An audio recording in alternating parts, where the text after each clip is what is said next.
السلام علیکم. طالبانو د پاکستان سره د چمن او سپین بولدک ترمنځ دروازه تړلې ده.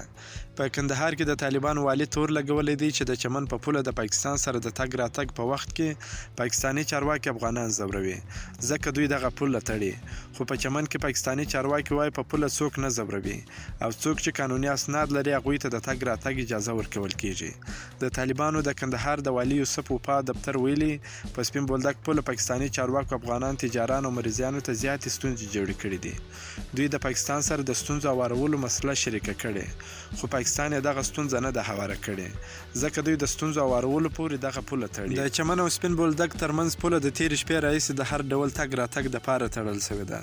خو بل لور ته د چمن مرستیال کمشنر جمعداد مندوخیل ویلي دي پوله د پاکستان له لورې آزاده ده او زیاته کړې ده په پوله هیڅوک نه ځورول کیږي. په قانوني اسنادو خلکو ته د تګ راتګ اجازه ده.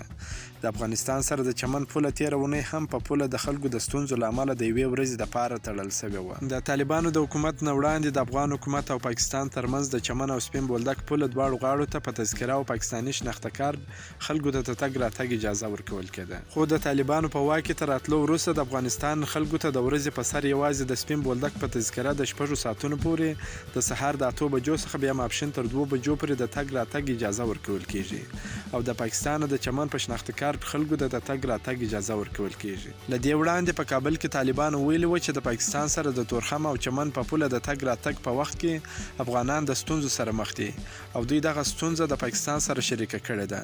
په 15 اګست طالبانو د کابل تر نیولو وروسته پاکستان د افغانستان د کډوالو پر راتګ بندیز لګولی دی.